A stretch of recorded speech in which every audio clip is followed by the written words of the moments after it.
दो steps complete करने के बाद अपन सीधा आते हैं एडजस्टमेंट पे, और हमारी एडजस्टमेंट क्या बोल रही है ध्यान देंगे आप लोग।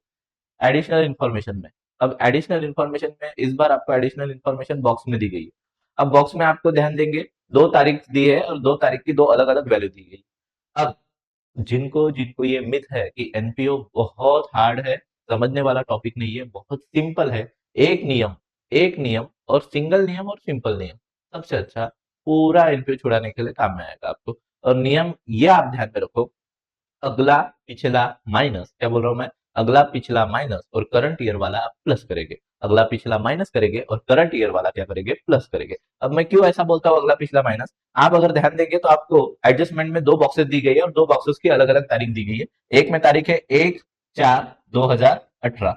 अब 1/4/2018 आप जानते हैं अप्रैल जब आता है 1 अप्रैल, तो अप्रैल हमेशा हमारी ओपनिंग होती है, ओपनिंग होती है। तो अप्रैल अपनी क्या है, ओपनिंग, तो ये हमारी ओपनिंग की तारीख है। और 31 मार्च 2019 ये जो दूसरी तारीख आपको दी गई है, ये अपनी क्लोजिंग की डेट है, क्लोजिंग की डेट है, बरोबर, क्लोजिंग डेट है। अब आप यही से समझो कि आपको ओपनिंग का डाटा दिया है, माने साल के शुरुआत का डाटा दिया गया है, वैसे ही साल के अंत का डाटा दिया गया है। बस हो गया, इतना ही तो पता होना चाहिए, शुरुआत में क्या था और अंत में क्या है, बीच का क्या है वो हमको डब्बा बताएगा ऊपर वाला। ऊपर वाला डब्बा बोले तो ये अपना receipt and payment account, receipt and payment account. चलिए ध्यान देंगे आप लोग क्या बोल रहे हैं। सबसे पहले बोला है, पहले एडजस्टमेंट, बुक्स आपको दिए गए हैं 9 लाख, 9 लाख ओपनिंग वैल्यू में। 1 अप्रैल 2018 पहले डब्बे में आप देखोगे बुक्स की वैल्यू कितनी दी गई है, 9 लाख। और 31 मार्च 2019 में वैल्यू क्या दी गई है, 8,88,000, 8,88,000। तो अभी आप अगर ध्यान देंगे तो बुक्स अपन ने कोई नई परचेस की है क्या, ध्यान दीजिए। शुरुआत में आपके पास 9 लाख की बुक्स थी, साल के शुरुआत में आपके पास 9 लाख की बुक्स थी, और साल के अंत आते तक के आपके पास बुक बच गई 8,88,000। तो ये कैसे पॉसिबल है, कैसे हुआ, तो आप ध्यान दीजिए कंसेप्ट क्या है इसके पीछे। कि शुरुआत में भैया मेरे पास 9 लाख की बुक थी, पहले मैं ये देखूंगा, पहले मैं ये देखूंगा कि शुरुआत में मेरे पास कितने की बुक थी, 9 लाख की। फिर मैं देखूंगा बॉक्स, बॉक्स कौन सा देखना है आपको, ऊपर वाला रिसिप्ट एंड पेमेंट। अब बुक्स तुमने और कुछ खरीदी क्या, अब बुक्स खरीदने जाओगे तो फुकट में तो आएगी नहीं, आपको उसका पैसा देना पड़ेगा, तो वो रहेगा पेमेंट में। तो पेमेंट में आप चौथे नंबर पे देख रहे हो बुक्स दिया है, चौथे नंबर पे क्या दिया है, बुक्स, और उसकी वैल्यू कितना दी गई है, 88,000। माने 9 लाख मेरी ओल्ड बुक्स थी, प्लस उसमें नया मैंने परचेस किया 88,000। 9 लाख मेरी ओल्ड बुक्स थी, प्लस उसमें मैंने परचेस किया 88,000। 9 लाख में 88,000 मिला के ये मेरी न्यू परचेस है, ये मेरी न्यू परचेस है। मेरी ओल्ड वाली कितनी थी, 9 लाख, मेरी न्यू कितना आई, 88,000। अब मेरे पास टोटल हो गई 9,88,000। अब 9,88,000 में से ध्यान देंगे अगर आप लोग तो 9,88,000 में से साल के अंत में, साल का अंत बोले तो 31 मार्च 2019 में मेरे पास कितने की बुक्स बची, तो वो बची आपके पास सिर्फ, कौन बता रहा है, वो बता रहा है आपको एडजस्टमेंट। देखो दूसरा डब्बा, साल की शुरुआत में 9 लाख थी, तो साल के अंत में कितना है, 8,88,000। तो 9,88,000 में से कितना बची, 8,88,000। तो कंबाइन आपको समझ में आ रहा कि डेप्रिसिएशन इस पे कितने का लगा होगा, 88, सॉरी, हाँ, 1 लाख का, कितने का, 1 लाख का। 1 लाख का आपको इस पे डेप्रिसिएशन लगाना है, तो ऑटोमेटिकली 9 लाख में से 1 लाख निकालोगे तो कितना बचते हैं, 8 लाख, 8,88,000, 8,88,000 ये वैल्यू अपनी क्लोजिंग की आ गई। समझ गए। अगर ये वर्किंग आपको अच्छे से समझ रही है तो अपन इसकी क्या ले लेंगे, अभी एंट्री मार देंगे।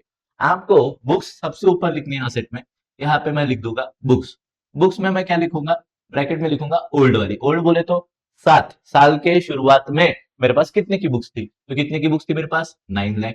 मेरे पास साल की शुरुआत में कितने की बुक्स थी, 9 लाख, प्लस मैंने उसमें कुछ नई परचेस की क्या, न्यू परचेस, न्यू परचेस। अब न्यू परचेस मुझे कौन बताएगा, तो न्यू परचेस मुझे बताएगा मेरा डब्बा। डब्बे को पूछो, पेमेंट साइड में चौथे नंबर पे बुक्स आपको दी गई है, कितना दी गई है बुक्स आपको, 88,000, 88,000। अब बोला है बुक्स मेरे पास पुरानी थी 9 लाख, नई मैंने परचेस की 88,000, अब मेरी टोटल हो गई 9,88,000। पर एडजस्टमेंट आपको बता रही है, नीचे वाला डब्बा अगर देखेंगे तो 31 मार्च 2019 वाली तारीख को आपको वैल्यू दी गई है 8,88,000, 8,88,000। तो ये वैल्यू आपको बाहर निकालनी है, 8,88,000। अब मैं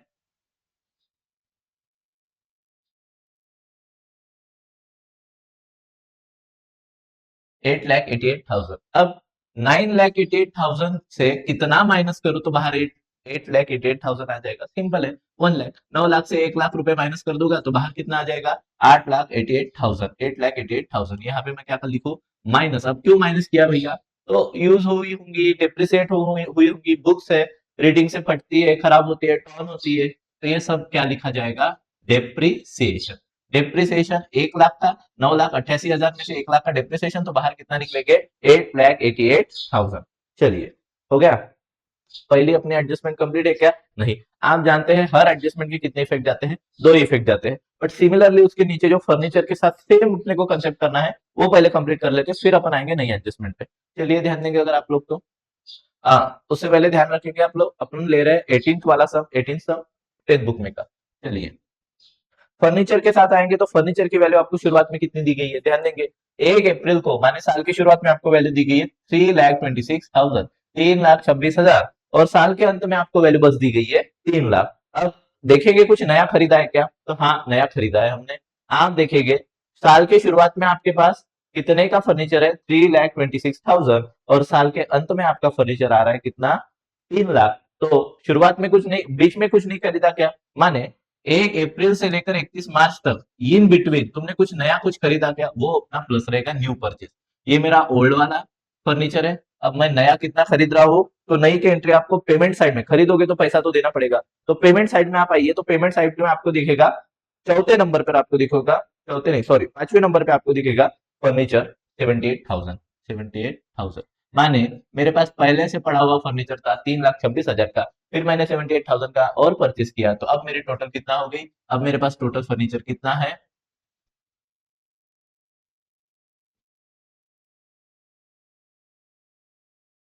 अब मेरे पास टोटल फर्नीचर है 4,04,000, 4,04,000। अब 4,04,000 में से अगर आप ध्यान देंगे, 4,04,000 में से आपको बोला क्या है रे बाबा, कि मेरे पास शुरुआत में 3,26,000 की फर्नीचर था, उसमें से प्लस हुआ कितने का फर्नीचर, प्लस हुआ 78,000 का। क्यों प्लस हुआ, क्योंकि पहले से उतना था और मैंने खरीद लिया 78,000 का, तो अब मेरे पास टोटल फर्नीचर है 4,04,000। बट एडजस्टमेंट बता रही है कि साल के अंत में, साल के अंत में अगर आप देखेंगे, तो साल के अंत में 31 मार्च 2019 की डेट को मेरे पास कितने का माल बचा, सिर्फ कितने का फर्नीचर बचा, 3 लाख रुपए का। कितने रुपए का, 3 लाख। तो 4,04,000 में से कितना निकालो तो 3 लाख बचेगा, तो 4,04,000 में से 1,04,000 मेरे को क्या करने पड़ेंगे, माइनस, तब जाकर मेरे बचने वाले हैं 3 लाख, तब जाकर मेरे कितने बचने वाले हैं, 3 लाख। एक बार ध्यान दे देंगे आप लोग क्या होने वाला है, तो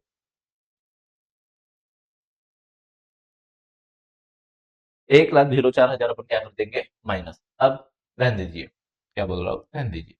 1,04,000 माइनस करेंगे तब अपन बाहर निकालेंगे 3 लाख। अब सेम एंट्री अपन इंटरप्रिटेशन उसका करेंगे। सबसे पहले अपन लिखेंगे फर्नीचर, असेट साइड में फर्नीचर, फर्नीचर लिखेंगे कितना, मेरे पास पुराना फर्नीचर लिखेंगे पहले, ओल्ड वाला, कौन सा वाला, ओल्ड वाला, कितने का था, 3,26,000। 3,26,000 के फर्नीचर में करेंगे प्लस, क्या प्लस होगा, न्यू परचेज, क्या प्लस होगा, न्यू परचेज, और कितने का खरीदा, और कितने का खरीदा, 78,000। अब 3,26,000 में 78 का खरीदा, तो कितना आपके पास आ गया टोटल, 4,04,000। अब 4,04,000 का आपके पास आया, बट एडजस्टमेंट आपको बता रही है कि साल के अंत में आपका फर्नीचर बस कितने रुपए का बच गया, 3 लाख रुपए का। अब 3 लाख को बाहर लाने के लिए 4,04,000 में से मैं कितना माइनस करूं, तो बाहर 3 लाख आ जाए, तो 1,04,000, 1,04,000 अगर मैं माइनस कर देता हूँ यहाँ से, तो ऑटोमेटिकली बाहर कितना आ जाते हैं, 3 लाख। बट ये मैं माइनस किस बेसिक पर करूँ, किस नाम, क्या नाम दो, तो इसको मैं नाम दूंगा डेप्रिसिएशन। क्या नाम दूंगा, डेप्रिसिएशन। डेप्रिसिएशन क्या, फर्नीचर यूज की वजह से, अपने टाइम लेफ्ट की वजह से धीरे धीरे आपके घर के भी फर्नीचर की वैल्यू धीरे धीरे आपकी कम हो जाती। अपने 1,000 रुपए में लाया हुआ टेबल, 2 साल पहले 1,000 रुपए में लाया हुआ टेबल 2 साल बाद और बेचने जाओगे, तो उसके आपको 1,000 रुपए नहीं मिलने वाले, आपकी उसकी वैल्यू क्या हो जाएगी, कम हो जाएगी। चलिए, अब ये दो अपन ने मार लिए। अब ये दोनों की सेकंड पोस्टिंग, सेकंड एंट्री मारना बाकी है, सेकंड इफेक्ट देना बाकी है। और आपको पता है अकाउंटिंग में हर एडजस्टमेंट के कितने इफेक्ट करते हैं अपन, 2 इफेक्ट करते हैं। तो मुझे बताइए बाबा, आपका डेप्रिसिएशन लगा, तुम्हारे असेट की वैल्यू क्या हो रही है, कम हो रही है। असेट माने संपत्ति, मराठी मीडियम में ध्यान दें, असेट माने संपत्ति, तो आपके संपत्ति की वैल्यू क्या होती जा रही है, कम होती जा रही है। संपत्ति की वैल्यू जब कम होगी तो आपको पता है अपना नुकसान है, तो नुकसान की एंट्री अपन करने वाले हैं एक्सपेंडिचर में। कहाँ पे करने वाले हैं, एक्सपेंडिचर में। क्यों सर, क्यों एक्सपेंडिचर करेंगे, मैं आपको शुरुआत में ही अगर आपने ध्यान दिया होगा तो मैं आपको बता दिया, इनकम एंड एक्सपेंडिचर अकाउंट मेरा नॉमिनल अकाउंट है, और नॉमिनल अकाउंट का मेरा नियम क्या है, debit all expenses and losses, credit all income and gains. तो मेरा जब लॉस हो रहा है, डिप्रिसिएट हो रहा है, तो ये डिप्रिसिएशन की एंट्री मैं कहाँ पे लगाने वाला हूँ? एक्सपेंडिचर में लगाने वाला हूँ। फिर सर ऊपर में तो जगह है, लिख लूं क्या? नहीं, आपको ऊपर लिखना नहीं है, आपको लिखना है बीच में। क्या लिखेंगे आप? To depreciation on asset, to depreciation on assets. एक नंबर पे आप दोगे बुक्स, एक नंबर पे आप लिखोगे बुक्स, दो नंबर पे आप लिखोगे फर्नीचर। ठीक है, बुक्स पे आपका डेप्रिसिएशन, सर वैल्यू कौन सी लिखनी है? ये बाहर वाली वैल्यू लिख लूं क्या? नहीं, आपका जितने का नुकसान हुआ वही वैल्यू आपको लिखनी है। आपका डिप्रिसिएट कितने का हुआ, नुकसान कितने का हुआ? 9,88,000 की बुक्स 8 लाख पे आ गई, तो आपका 1 लाख रुपए का नुकसान हुआ, तो बुक्स का आपका डिप्रिसिएशन है 1 लाख। बुक्स का आपका डिप्रिसिएशन कितना है? 1 लाख। और फर्नीचर पे आपका नुकसान कितना हुआ? 4,04,000 का फर्नीचर 3 लाख पे आ गया, 1,04,000 का क्या हुआ आपका नुकसान, तो यहाँ पे लिखेंगे 1,04,000। और इसकी सेकंड एंट्री बाहर। अब मैंने क्या बोला, मैंने पहले ही बता दिया कि मेरा पहला जो अमाउंट का कॉलम है वो कैलकुलेशन के लिए, तो मैं कैलकुलेट कर देता हूँ, एक बड़ी अमाउंट बाहर निकल जाएगी, तो बाद में मेरे को टोटल के लिए आसानी होगी। तो पहला अमाउंट कैलकुलेशन के लिए 1 लाख, 1,04,000 हो जाते हैं 2,04,000, तो 2,04,000 मेरे निकल गए बाहर। ऐसे मैंने मेरी दो एंट्रिया कंप्लीट कर दी, दो एडजस्टमेंट कंप्लीट कर ली, मैंने कमा लिए सिर्फ 2 मार्क। मैंने कितना कमा लिया? बस 2 मार्क। आपको पता है मार्किंग सिस्टम में आपको हर एक एडजस्टमेंट कंप्लीट करने पर 1 मार्क मिलता है, और एडजस्टमेंट सही होनी चाहिए तभी मार्क मिलेगा, नहीं तो नहीं मिलेगा।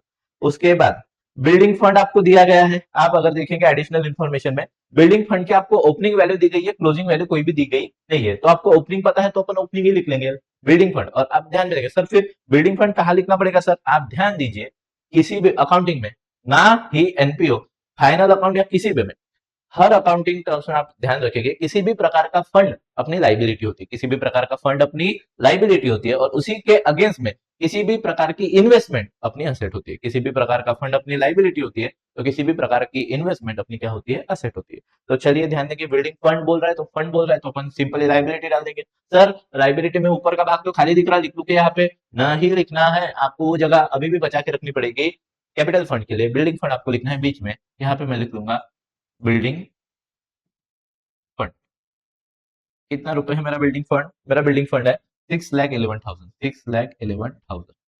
ठीक है, सॉरी सॉरी, 6,11,000 नहीं है, 6,11,000 तो मेरा कैपिटल फंड है। मेरा बिल्डिंग फंड आ रहा है 8,27,000, 8,27,000।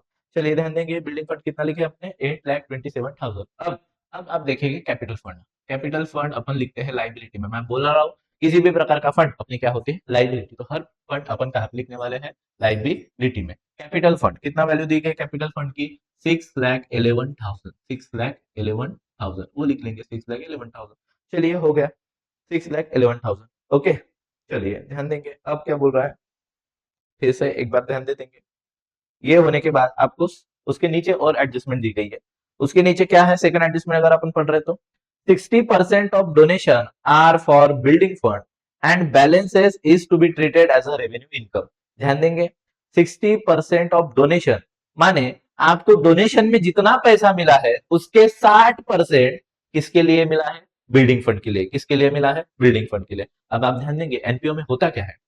एनपीओ है, कोई कॉलेज है, अब किसी को आपके कॉलेज के ओनर का, डायरेक्टर का काम बहुत पसंद आ गया, तो वो अपने हिसाब से डोनेशन देता है, देनगी देता है, बराबर ना, पैसे देता है कॉलेज को, डोनेट कर देता है। कोई बड़ा सा आदमी, पैसे की अमाप संपत्ति है उसके पास, कुछ करना नहीं पैसों का, तो वो एनपीओ को क्या देते रहता? वो दान देते रहता। बट मान लो कि वो आपके कॉलेज का प्रीमाइसेस घुमा होगा, उसने आपके कॉलेज का देखा, यार ये बिल्डिंग अच्छी नहीं है, इसको रिपेयर की जरूरत है, या यहाँ पे नया बिल्डिंग बनाने का जरूरत है, तो उसने कुछ 1-2 लाख 4 लाख उसने दे दिए मान लो, किसके लिए? कि आप ये बिल्डिंग बनाओ।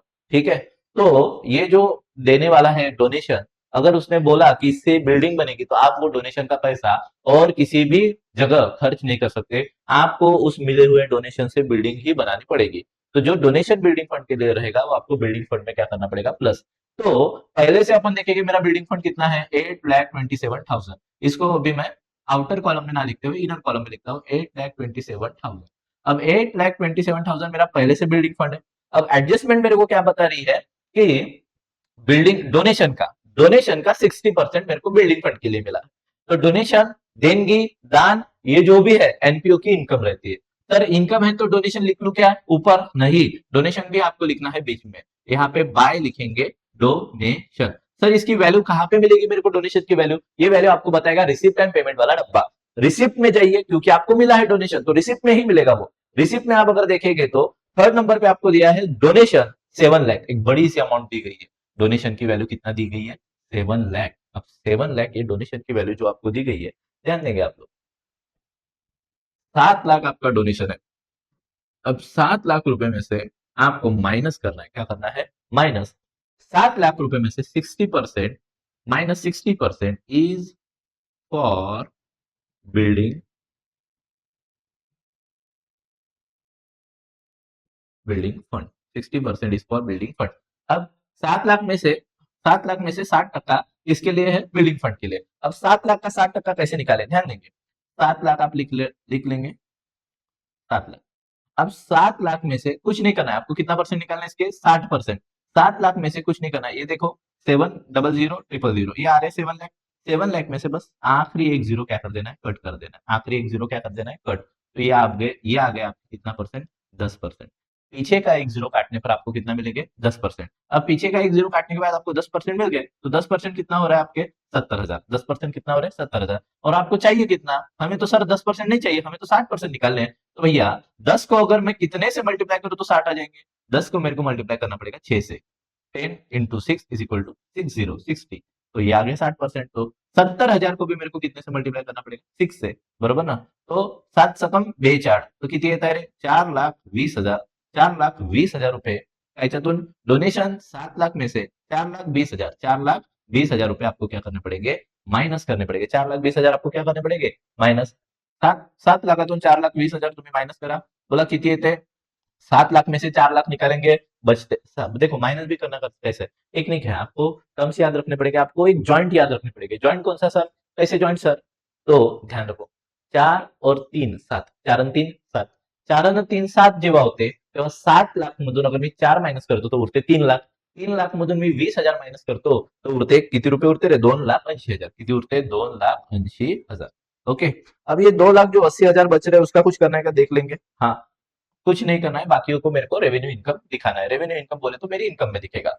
तो 7 लाख में से मेरे को क्या माइनस करने बोले, 7 लाख में से डोनेशन में से 60% किसके लिए है बोला, बिल्डिंग फंड के लिए। तो डोनेशन में से अपन ने कितना माइनस कर दिए, 60%। कितना निकला 60%, देखो 10% निकाले पहले। 7 लाख में से एक जीरो काटो, 10% कितना आ रहा है, 10%, 70,000।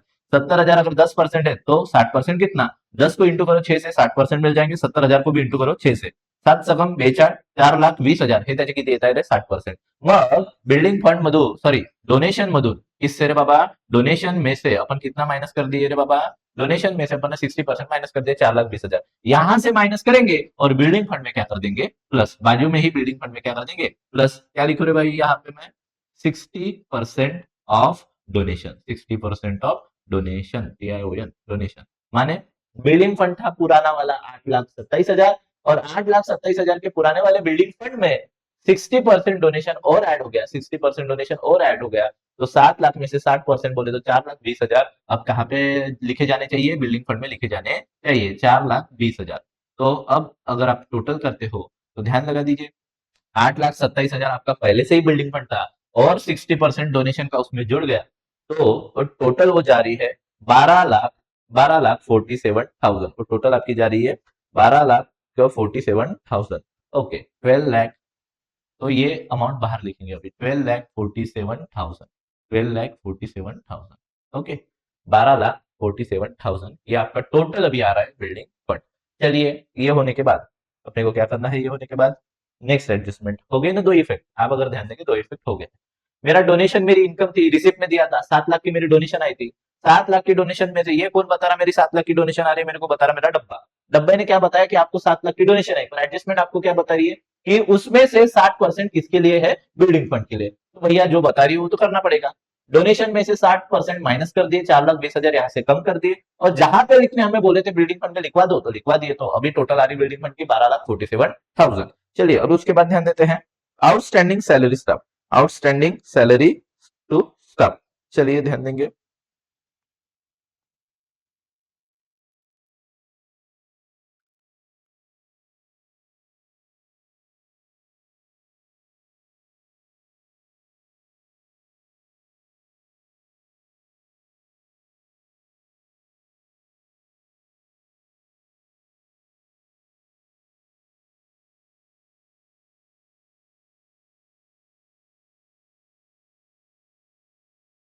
चलिए outstanding office staff salaries are 17,000। Office staff की सैलरी आउटस्टैंडिंग, आउटस्टैंडिंग का मतलब क्या है?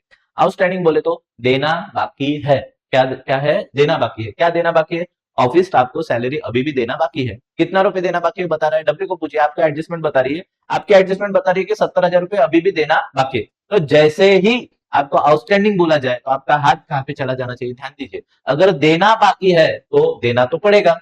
आपने काम करवाया अपने ऑफिस स्टाफ से तो उनकी सैलरी जो है वो आज नहीं तो कल आपको देना पड़ेगा। और कितना देना बाकी है बोल रहा है? एडजस्टमेंट बता रही है कि 70,000 रुपए अभी भी देना बाकी है, तो देना तो पड़ेगा। देने की आपकी है responsibility, and responsibility is equal to liability. क्या बोला मैं? Responsibility is equal to liability. तो आप लिखोगे लाइबिलिटी में outstanding, outstanding salary, outstanding salary to office staff. पूरा लिखने की जरूरत नहीं है, आप आउटस्टैंडिंग सैलरी लिख के भी आगे बढ़ सकते हैं। कितना रुपए आउटस्टैंडिंग सैलरी है, कितना रुपए अभी भी देना बाकी है? 70,000 रुपए अभी भी देना बाकी है। तो आप 70,000 यहाँ पे लिख लेंगे। लिख नहीं रहा हूँ मैं, फिर से लिख देता हूँ 70,000।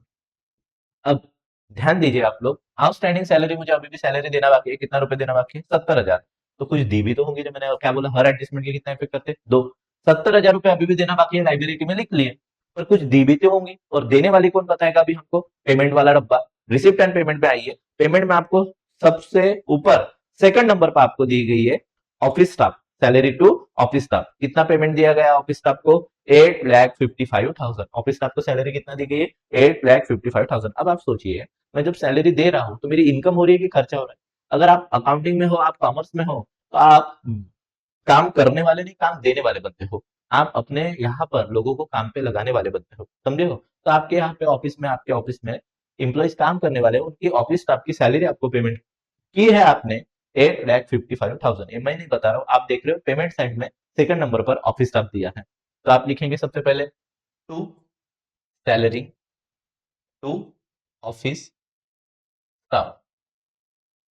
ऑफिस स्टाफ को कितना सैलरी दी गई आपने? तो कितना सैलरी दी है आपने ऑफिस स्टाफ को? ध्यान देंगे 8,55,000। कितना दी गई है? 8,55,000। ऑफिस स्टाफ को सैलरी आपने दी है 8,55,000। ये दे दिए, ये कौन बता रहा दे दिए करके? डब्बा। डब्बा बता रहा है कि आपने 8,55,000 सैलरी क्या दे दी है ऑफिस स्टाफ को? दे दी है। फिर एडजस्टमेंट ने आपको क्या बताया?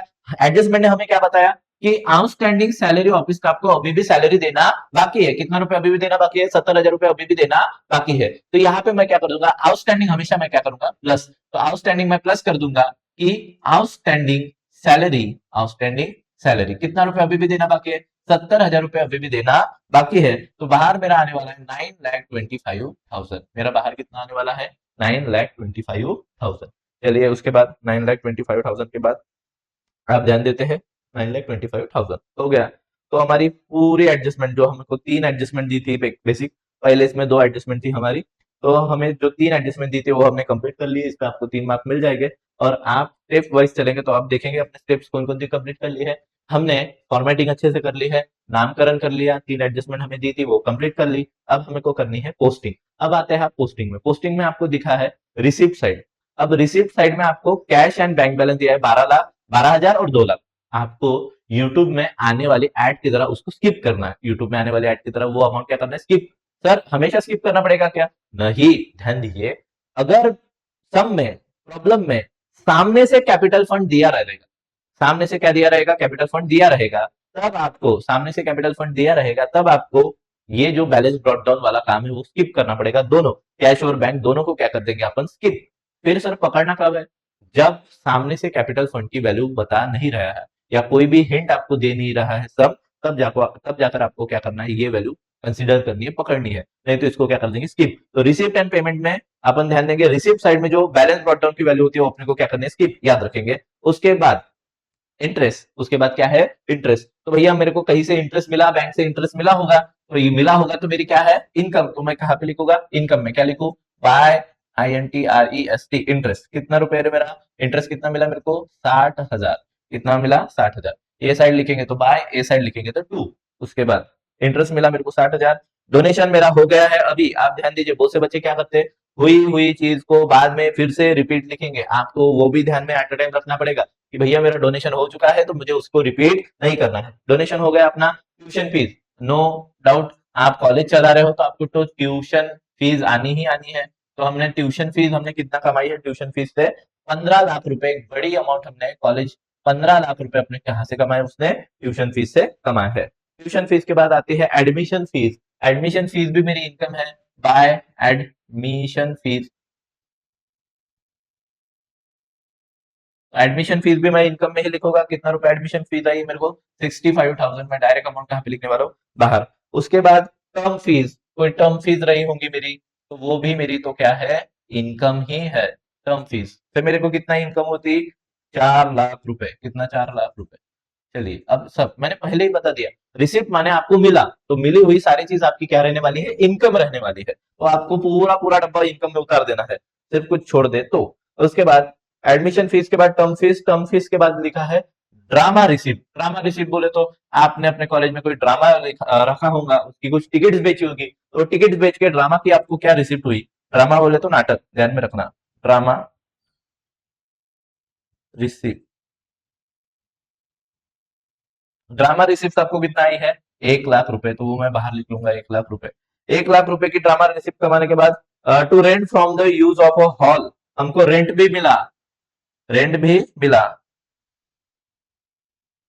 बाय रेंट, वो आप लिखेंगे from use of hall. Bye rent from use of hall. बोलो कितना है रेंट? कितना मिला? 6,000। ठीक है, 6,000। उसके बाद लेगेसीज, उसके बाद क्या लिया है? लेगेसी। अब आप ध्यान देंगे वहां पे लेगेसीज के बाजू में छोटा सा डब्बा दिया, ब्रैकेट दिया, और ब्रैकेट में एक शब्द दिया है बहुत सुंदर, कैपिटलाइज या फिर कैपिटल। तो इसका मतलब आपको ये कैपिटलाइज करना है। लेगेसीज मतलब क्या होता है? वारसा। क्या होता है? वारसा। कोई और कोई देख के जाता है, अभी जिसको बाल बच्चे नहीं है, प्रॉपर्टी हम आप है, फिर वो क्या करेगा? तो वो अपने दिल में लिख के जाता है कि मेरी प्रॉपर्टी इस संस्था को दे दीजिए आए मेरे मरने के पश्चात। तो उसको आप लेगेसीज बोलते हैं। तो आपको इस लेगेसीज से कितना रुपए मिले हैं? 60,000। तो ये 60,000 आपको मिले हैं, भले ही आपकी इनकम है, रिसिप्ट है आपको मिले हैं, आपकी इनकम है, और वहां पे बॉक्स में लिखा क्या गया है? लेगेसीज के बाजू में आपको एक शब्द दिया है कैपिटल। तो आपको उसको क्या करना पड़ेगा? कैपिटलाइज करना पड़ेगा। तो लेगेसीज मैं इनकम में ना लिखते हुए मैं कहाँ पे लिखने वाला हूँ? कैपिटल फंड में लिखने वाला हूँ। लेगेसीज, लेगेसीज कितना है मेरी? 60,000। यहाँ पे प्लस कर दूंगा, टोटल बाद में करूंगा, अपन देखेंगे सरप्लस वगैरह ऐड करते समय। ठीक है। अब अगर आप ध्यान दे रहे हैं तो मेरी रिसिप्ट साइड खत्म हो चुकी है। मेरी पोस्टिंग वाली स्टेप चालू है, चौथी स्टेप चालू है पोस्टिंग वाली। रिसिप्ट साइड मेरी खत्म हो गई। अब हम बनाएंगे पेमेंट साइड पे। तो पेमेंट साइड में भी अगर आप देखेंगे तो सैलरी टू टीचिंग स्टाफ आपको कितना दी गई है? 15,000। अब भैया कॉलेज चला रहे हो तो टीचर्स को लगेगा, और टीचर को सैलरी तो जाएगी, तो साल भर में अपने टीचर को सैलरी कितना गई बोलते हैं? 15 लाख। तो ये तो भैया हमारा खर्चा है। To salary to teaching staff, teaching staff को सैलरी गई। कितना गई टीचिंग स्टाफ को सैलरी? ध्यान लगा देंगे तो आप लोग 15 लाख रुपए। कितना रुपए? 15 लाख। एक बड़ी अमाउंट, 15 लाख रुपए का खर्चा salary to teaching staff. Office staff तो हो गया है। अभी यहाँ पे फिर ध्यान में रखेंगे, ऑफिस स्टाफ वाला रिपीट में नहीं आना चाहिए, क्योंकि अपन ने पहले उसको कंप्लीट करा दी एडजस्टमेंट में। उसके बाद printing and stationery, printing and stationery. अब भैया कॉलेज है तो प्रिंटर लगेगा। प्रिंटर प्रिंटर में अपने आप पेज नहीं भरते, उसमें पेज डलवाने पड़ते, इंक अपने आप नहीं पड़ती, उसमें इंक डलवानी पड़ती। तो ये इंक पेज का खर्चा आपका रहेगा, इसलिए खर्चों में लिखा जाएगा प्रिंटिंग एंड स्टेशनरी। स्टेशनरी का खर्चा STATI, stationery, printing and stationery कितना जा रहा है? 27,000। 27। चलिए, उसके बाद अगर आप ध्यान देंगे, बुक्स अपना कंप्लीट हो चला है, फर्नीचर अपना कंप्लीट हो चला है। फर्नीचर के नीचे एक वैल्यू दी गई है, कोई उसके मायने रखता नहीं है, उसका कोई ध्यान नहीं। हम जब एक्चुअल उसमें कुछ ध्यान देने लग रहेगा तब वो सम भी अपन लेंगे। उसके बाद ड्रामा एक्सपेंसेस, क्या लिखा है रे बाबा? Drama expenses. तो सामने से बोल रहा है एक्सपेंस है, तो कहाँ पे डालना है आपको? एक्सपेंसेस में। To drama expense, to drama expense. कितना रुपए एक्सपेंस हुआ ड्रामा में? 90,000। 90,000। 90,000 का मेरा क्या है? एक्सपेंस है ड्रामा में। उसके बाद पोस्टेज, कोई आप पत्र व्यवहार करेंगे, पोस्टेज करेंगे, तो पोस्टेज का खर्चा आएगा ना, तो वो खर्चा आपका आया 7,000। अब कॉलेज को बहुत सारे पत्र भेजने पड़ते हैं, तो उसका खर्चा आता ही है, पोस्टेज का खर्चा 7,000। टेलीफोन चार्जेस, अब टेलीफोन वाला फुकट में तो नहीं देगा आपको सर्विस, उसके आपको चार्जेस पे करने पड़ेंगे। तो टेलीफोन चार्जेस, कितना रुपए टेलीफोन चार्जेस आए आपके? आपके टेलीफोन चार्जेस है 6,000। आपके टेलीफोन चार्जेस 6,000 आने के बाद आपकी आ रही है electricity charges. Electricity charges electricity charges कितना आया है? टेलीफोन चार्जेस 6,000, तो इलेक्ट्रिसिटी आई है आपकी 61,000। 61,000 का खर्चा इलेक्ट्रिसिटी का है। 6,000 का टेलीफोन चार्जेस 60। और to, magazine and newspaper. College है तो मैगजीन खरीदनी पड़ेगी, न्यूज़पेपर खरीदना पड़ेगा, लाइब्रेरी में रखना पड़ेगा, तब जाके बच्चे पढ़ेंगे। तो मैगजीन एंड न्यूज़पेपर का खर्चा आपका आ रहा है साल भर का 6,000, सॉरी हाँ 6,500। Magazine magazines and newspaper. Magazine and newspaper का खर्चा 6,500। और उसके बाद आएगा बैलेंस कैरिड डाउन। अब सर इसको भी स्किप करना है क्या? नहीं, आप ध्यान देंगे। जो बैलेंस कैरिड डाउन वाला फॉर्मेट रहता है वो किसी भी हालत में, किसी भी सूरत में आपको स्किप नहीं करना है। बैलेंस बैलेंस कैरिड डाउन माने आखिरी वाला बैलेंस, पेमेंट साइड वाला, सबसे एंडिंग वाला जो बैलेंस है वो आपको लिखना है असेट साइड में नीचे ही। क्या नाम से? क्या नाम से? Cash in hand and cash at bank. Cash in hand, cash at bank. कितना है cash in hand, cash at bank? तो 62,000 कैश इन हैंड है और कैश है। और बैंक में कितना पड़े हैं मेरे? 3,23,000। 3,23,000 मैं यहाँ पे लिख दूंगा, 3,23,000। तो आखिरी वाला बैलेंस आपको स्किप करना नहीं है, आपको पहला वाला बैलेंस स्किप करना है। वो भी कब स्किप करना है? जब आपको सामने से सब में क्या मिले? बिल्डिंग कैपिटल फंड की वैल्यू मिल जाए। तो कैपिटल फंड की वैल्यू हमें दी थी, इसलिए हमने बैलेंस ब्रॉट डाउन स्किप किए, बट बैलेंस कैरी डाउन आपको किसी भी सूरत में स्किप नहीं करना है। बैलेंस कैरी डाउन आप कहाँ पे लिखने वाले हो? असेट साइड में। चलिए, तो अपनी चौथी स्टेप भी अभी क्या हो गई है? कंप्लीट हो। चलिए अभी अपन करेंगे अपनी कौन सी स्टेप? पांचवी और अपनी आखिरी step, that is closing. Closing का नियम आप हमेशा ध्यान रखेंगे। ध्यान दीजिए।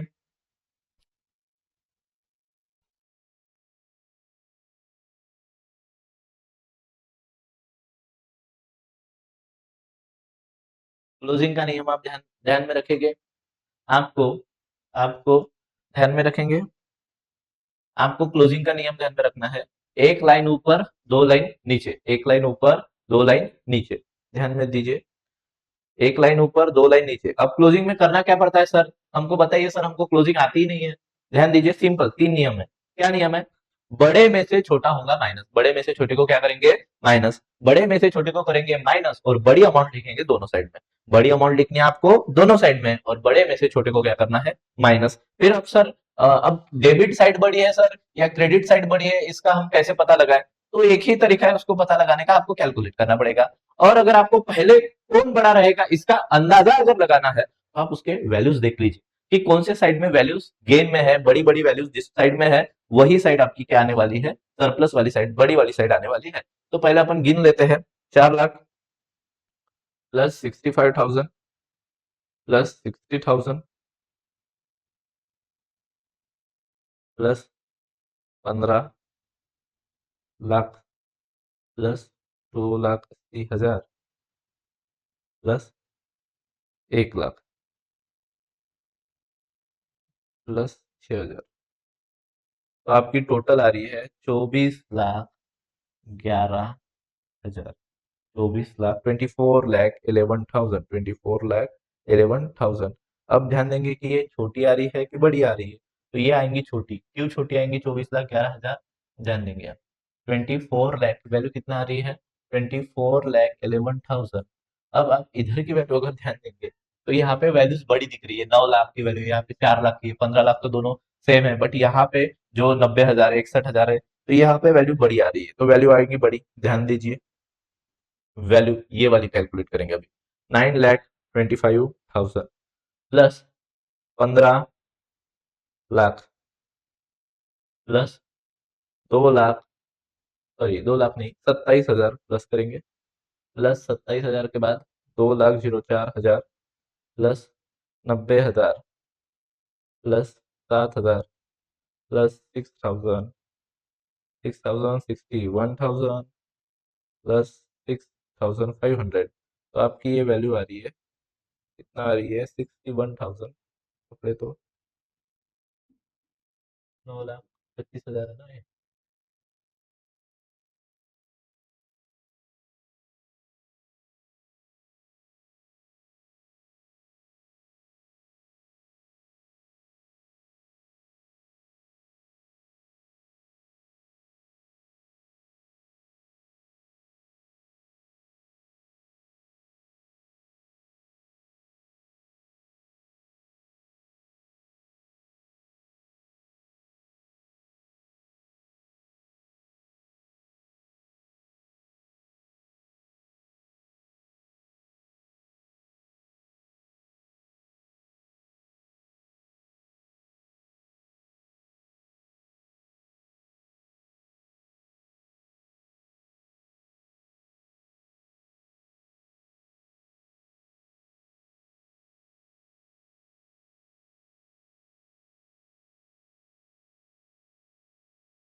16, 27,000, 2,04,000, 90,000, 7,000, टेलीफोन चार्जेस 6,000, इलेक्ट्रिसिटी चार्जेस 6,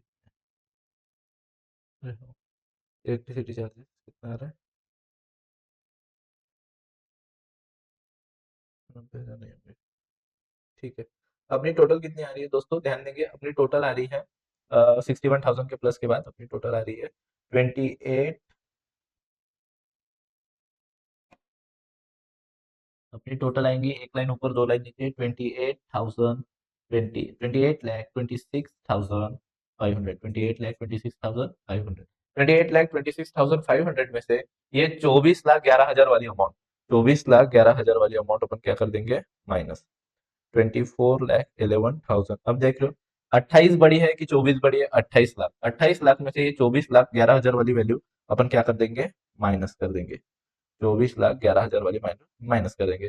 तो 28,000, 28,26,500 वैल्यू वैल्यू दोनों साइड, क्योंकि मैं क्या नियम बताया, बड़े में से छोटे को करेंगे माइनस, बड़े में से छोटे को क्या करेंगे, माइनस, और बड़ी अमाउंट दोनों साइड को, और बड़ी अमाउंट दोनों साइड को। और बड़े में से छोटे को माइनस करने पे हमको पता चला कि 28 लाख में से ये जो टोटल है 24,11,000, इसको 28,26,500 में से 24,11,000 माइनस करने पे मेरे को आंसर मिलता है 4,15,500, 4,15,500।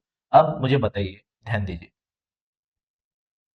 मेरे खर्चे 28 लाख के हैं और मेरी इनकम बस 24 लाख की है, और मेरा खर्चे और इनकम का फर्क कितना आ रहा है, 4,15,500। तो क्या ये मेरी इनकम हुई, सरप्लस हुआ, प्रॉफिट हुआ, या मुझे लॉस हुआ?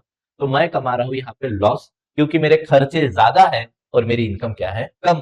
तो यहाँ पे आप एनपीओ में प्रॉफिट या लॉस ना बोलते हो उसको, अगर प्रॉफिट आ रहा है तो सरप्लस बोलेंगे, और लॉस खा रहे हो तो डेफिसिट बोलोगे। तो मैं यहाँ पे लिखने वाला हूं बाय डेफिसिट। और डेफिसिट कितना आ रहा है मेरा, तो डेफिसिट मेरा आ रहा है 4,15,500। कितना आ रहा है, 4,15,500। अब आप अगर बुक में देख रहे हो आंसर में, तो वहां पे 4,15,000 ही दिया गया है। तो अगर आप ध्यान से देखेंगे तो हमारे मैगजीन और न्यूज़पेपर की एक्सपेंसेस की पेमेंट साइड में वैल्यू कितना बता रही है, 6,500, और उन्होंने आंसर में आपको देखने जाएंगे तो मैगजीन और न्यूज़पेपर की वैल्यू सिर्फ कितना पकड़ी है, 6,000। तो 500 का फर्क उन पे आ गया, वो प्रिंटिंग मिस्टेक है, उस पर आप नहीं जाएंगे, आप सही से सॉल्व कीजिएगा। तो आपका डेफिसिट, डेफिसिट आपका कितना आ रहा है, 4,15,500। आपका डेफिसिट,